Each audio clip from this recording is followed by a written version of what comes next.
Donald Trump गाहे बगाहे ये कहते हुए नजर आ ही जाते हैं कि देखो, उन्होंने भारत पाकिस्तान की जंग रुकवा दी। जबकि ऑपरेशन सिंदूर के तहत भारत ने पाकिस्तान को जंग में जमकर पीटा और पाकिस्तान के डीजीएमओ ने खुद फोन करके भारत से जंग रोकने के लिए मन्नतें की। लेकिन डोनाल्ड ट्रंप हैं कि बिना हिचकिचाए इस जंग को रुकवाने का क्रेडिट लेते रहते हैं। डोनाल्ड ट्रंप की सीज फायर का श्रेय लेने वाली मंशा का सच उस वक्त भी सामने आ जाता है जब वो पाकिस्तान के फील्ड मार्शल और सेना प्रमुख को व्हाइट हाउस में दावत देते हैं, और इस दावत में भी ठीक वैसा ही होता है जैसा नेतन्याहू वाली दावत में हुआ। जी हां, आसिम मुनीर युद्ध रुकवाने के लिए डोनाल्ड ट्रंप को शांति के नोबेल पुरस्कार की सिफारिश करते हैं। व्हाइट हाउस की प्रवक्ता एना केली ने भी इसकी पुष्टि की थी। एना केली के मुताबिक आसिम मुनीर की ओर से ट्रंप को नोबेल शांति पुरस्कार के लिए नॉमिनेट किए जाने के बाद अमेरिकी राष्ट्रपति ने आसिम मुनीर को व्हाइट हाउस में भोज के लिए बुलाया था। पाकिस्तान सरकार ने जून महीने में एक बयान में कहा था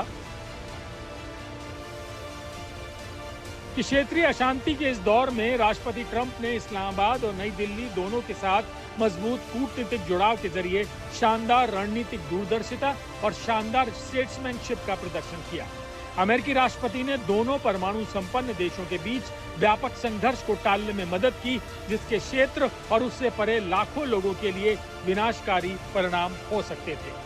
पाकिस्तान ने कहा था कि यह हस्तक्षेप एक सच्चे शांतिदूत के रूप में उनकी भूमिका और बातचीत के जरिए संघर्ष के समाधान के प्रति उनकी प्रतिबद्धता का प्रमाण है। अगर पाकिस्तान डोनाल्ड ट्रंप की चापलूसी न करता तो सवाल ही नहीं है कि आसिम मुनीर को व्हाइट हाउस में डिनर करने का मौका मिलता। अब इसे अमेरिकी राष्ट्रपति डोनाल्ड ट्रंप का दबदबा कहें या फिर उनकी कला, दो विरोधी देशों से भी उन्होंने सीज फायर के नाम पर नोबेल पुरस्कार के लिए अपना नाम नॉमिनेट करा लिया।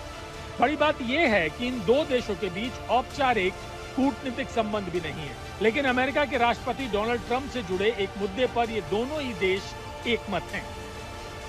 लेकिन अभी डोनाल्ड ट्रंप रूस और यूक्रेन के मोर्चे पर कामयाब नहीं हो पा रहे हैं।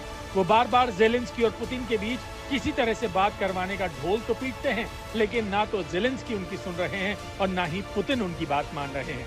और इस तरह से रूस यूक्रेन की जंग के बीच एक सीज फायर का क्रेडिट अभी तक रुका हुआ है, और इस जंग में डोनाल्ड ट्रंप का एक नॉमिनेशन भी लगता है अटका हुआ है। हालांकि मिडिल ईस्ट में युद्ध का एक और नया मोर्चा खुला है इजराइल और यमन के बीच, क्योंकि यमन के हूती विद्रोहियों ने जंग में ईरान का साथ दिया था। अब इजराइल हूतियों पर आक्रमण कर रहा है। हालांकि जवाब यमन की तरफ से इजराइल को भी मिल रहा है।